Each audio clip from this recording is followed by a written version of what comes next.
ஜல்லிக்கட்டு போராட்டம் தொடங்கிய அலங்காநல்லூர் அமைந்துள்ள மதுரை மாவட்டத்தின் பல்வேறு பகுதிகளிலும் இளைஞர்களின் தன்னெழுச்சி தொடர்ந்து நீடித்து வருகிறது. மதுரையில் அதிக அளவு மக்கள் கூடி அறவழியில் போராட்டத்தை முன்னெடுத்து வரும் தமுக மைதானத்திலிருந்து நமது செய்தியாளர் கோபாலகிருஷ்ணன் அளித்த தகவல்களை இனி பார்க்கலாம். தமிழகம் முழுவதும் ஜல்லிக்கட்டு போட்டியை நடத்தி தீர வேண்டும் என்று ஒரு மிகப்பெரிய தன்னெழுச்சி போராட்டம் ஒவ்வொரு கிராமங்களிலிருந்து சென்னையிலே தலைநகர் வரை நடைபெற்றுக் கொண்டிருக்கிறது.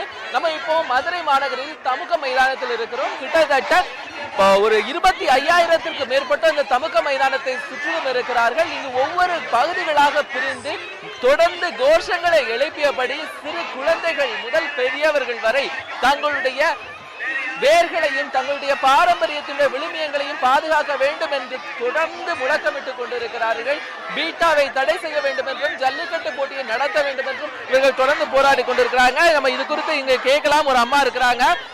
ஆமா, தொடர்ந்து நீங்க என்ன கோரிக்கைகள் எல்லாம் முன்னிறுத்தி இந்த போராட்டம்? இந்த கோரிக்கை என்ன தம்பி, நம்ம இவ்வளவு பேர் ஜல்லிக்கட்டுக்காக போராடுறாங்கல்ல, சட்டம்னு எடுக்கிறாங்கல்ல, நம்ம ஹைகோர்ட்ல வாசல்ல வச்சிருக்காங்கல்ல மனுநீதி சோழன் ஒரு சிலை, அது கூட பாரம்பரிய அர்த்தங்களை அந்த தமிழ்நாடு உணர்ந்துச்சா இல்ல இந்திய கவர்மெண்ட் உணர்ந்துச்சா?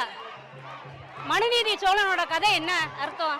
தன் மகனை தேர்காலில் இட்டு நீதிக்காக ஒரு மாடு பசுவும் கண்டு வந்து மணி அடிச்சதுக்காக தானே அவங்க இது பண்ணாங்க.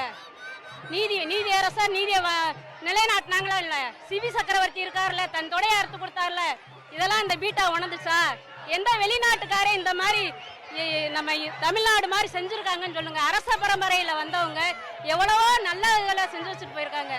இதெல்லாம் உணர்ந்துக்கிறான். பீட்டா யாருங்க நம்மள இது பண்றதுக்கு? நம்மளே யார் அந்த பீட்டா கேட்கறதுக்கு? இந்த நீதிகளை அரசர்கள் வந்து ஜட்ஜு முதற்கொண்டு அந்த அந்த நீதியை வந்து பாருங்க, எதுக்காக அந்த சிலையை வச்சிருக்காங்க அங்க? நிச்சயமா, அதாவது நம்முடைய பாரம்பரியமாக நம்முடைய முன்னோர்கள் அரசர்கள் எல்லாருமே நீதிக்காக போராடியவர்கள். அவர்களுக்கு தெரியாத விஷயம் பீட்டாவிற்கு என்ன தெரிய போகிறது என்பது தொடர்ந்து இங்குள்ள மக்கள் எல்லாம் சொல்லிட்டு இருந்தாங்க. தொடர்ந்து முழக்கங்களை எழுப்பி இந்த கூட்டத்தை ஆர்கனைஸ் பண்ணிட்டு இருந்தா ஒருத்தங்க இருக்கிறாங்க. சோ அவங்ககிட்ட கேட்கலாம். தற்போது நீங்க தொடர்ந்து முதலாக இங்கே அலங்காநல்லூரில் கோரிக்கைகள் வைக்கிற போது நீங்க சொன்ன விஷயம் 5 மாடுகளையாவது அவிழ்த்து விட வேண்டும் என்று சொல்லி, தொடர்ந்து இப்போது அரசாங்கம் நாங்கள் ஜல்லிக்கட்டை நடத்துகிறோம் அப்படின்னு முன்னெடுக்கிற போது ஏன் தொடர்ந்து இவ்வளவு கூட்டங்களும் இந்த போராட்டங்களும்? சார், நாங்க அவசர சட்டம் வேணும்னு கேட்கலையே, நாங்க நிரந்தர சட்டம் தானே வேணும்னு கேட்டோம். அவசர சட்டம் கொண்டு வந்து இன்னும் 6 மாசத்துல எல்லாத்தையும் இழுத்து மூடுறதுக்கா? நாளைக்கே ஸ்டே வாங்கிடுவான் பீட்டா. இன்னைக்கு சண்டே, சோ வந்து ஒண்ணும் பண்ண முடியாது. 5 மாடை விட்டுட்டு போயிருவாங்க. நாளைக்கு வந்து பீட்டா வந்து ஹைகோர்ட்ல போட்டு மறுபடியும் ஸ்டே வாங்கிட்டாங்கன்னா என்ன பண்றது? வேஸ்ட். நாங்க இவ்வளவு பேர் உட்கார்ந்து இருக்கிறது வேஸ்ட். சின்ன குழந்தை 2 மாசம் குழந்தையில இருந்து எல்லாருமே மழை வெயில்னு பார்க்காம உட்கார்ந்துருக்காங்க. கொஞ்சம் கூட வந்து இத வந்து மார்க்கண்டேய கட்சி அவர் சொல்லியிருக்காரு, இதுலயே நம்ம நீங்க ஸ்டேட்லயே பண்ணிடலாம்ல, இது எதுக்கு நீங்க போய் சென்ட்ரல்ல இது பண்றீங்க? அவர் நான் சப்போர்ட்டுக்கு இருக்கேங்கிறாரு. எதுக்காக இந்த அளவுக்கு வந்து இவ்வளவு மக்கள் இருக்காங்க சார்? எதுக்காக இந்த அளவுக்கு சீப்பா பிஹேவ் பண்ணணும்ன்றது தெரியல. அவங்க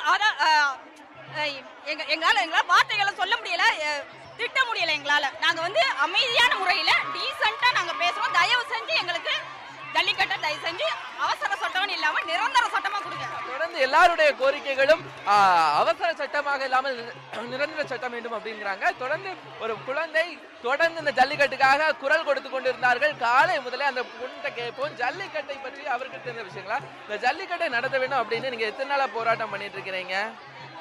எங்களுக்கு வந்து நிரந்தர சட்டம் வேணும். நிரந்தர சட்டம் வர வரைக்கும் நாங்க இப்படிதான் போராடிட்டே இருப்போம். எங்களுக்கு நிரந்தர சட்டம் கிடைக்கிற வரைக்கும் நாங்க இப்படி போராடுவோம்.